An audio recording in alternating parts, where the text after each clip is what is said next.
Ametakiapi, Ampetik de Hana Wahinkpe Toke Kagapi Kihe Mkospepte. Today we're going to learn about how they made arrows a long time ago. And first we're going to talk about Hucham Kachnigapi, the selecting of the arrow shaft. So for our plain style archery, we have different types of wood that they would use for selecting for arrows. The most common for us as Dakota would probably be champa or the chokecherry, and then also juneberries are a good one to use. Both are preferred, and they're a harder wood, so the arrow is more stable. You can use red willow and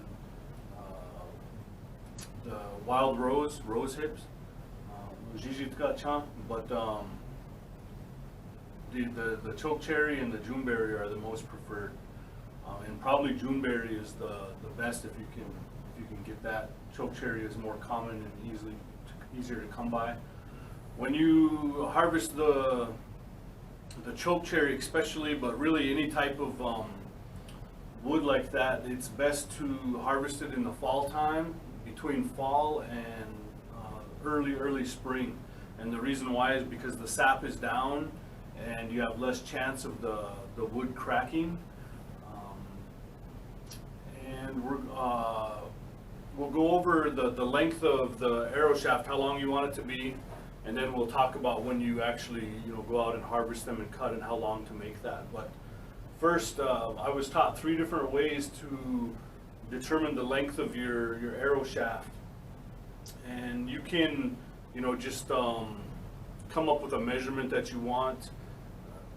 Our plain style arrows are a lot shorter than modern archery because of our instinctive style shooting that we use. But the first way I was taught was from a Blackfeet man, and he said that they would take the arrow shaft, they would put it into the center of their chest, and then they would bring their arms out, and where it came to the tip is where that's how long that they would want it. So this one is just a little bit shorter than what a Blackfeet style would do. The other way was amongst the Lakota, they would take it and put it at the end of the elbow, go all the way up to the tip of their finger, and then they would take the tip of this finger and put it into the center of their palm, and it would go up to the tip of this finger. So that's about accurate for the length according to Lakota. And then the Assiniboine would do similar. They would take their hand and they would go 1, 2, 3, 4, 5, and 6. And so the Assiniboine and Lakota one are pretty much the same, comes out to the same length. So whichever style you want to do, but a long time ago that's how they would measure things, is according to an individual's body, so that it's fit for you specifically, not somebody else. So then when you come up with to determine like what the length of that is, 26 inches or whatever, when you go out to harvest them, you want to be sure to have a couple extra inches on both sides to have something to work with in case you end up with knots or cracks or different things in there that you could will be able to cut off. You want to get a piece of wood that doesn't have any big knots, and little tiny ones you want them as minimal as possible. If you can get them without any at all, that's preferable. And then if there's slight bends in there, that's okay, because we can straighten those out, but you don't want any that have real wicked curves or any kind of craziness in there. So try to get them as straight as possible.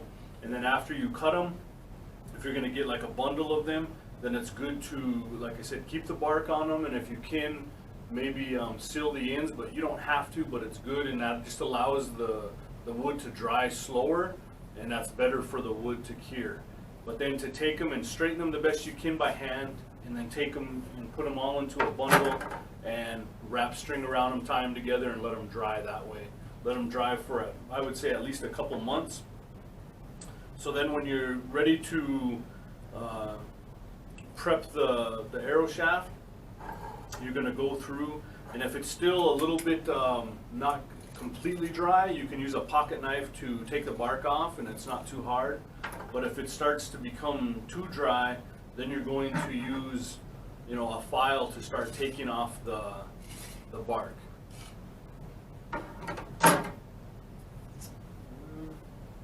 that's about it for the selection of the arrow shaft. In your guys' kit, you guys will be using the cedar shaft. So these ones you don't have to go through all of that process, but I wanted to show you that so in case you guys choose to go out and harvest your own arrow shafts.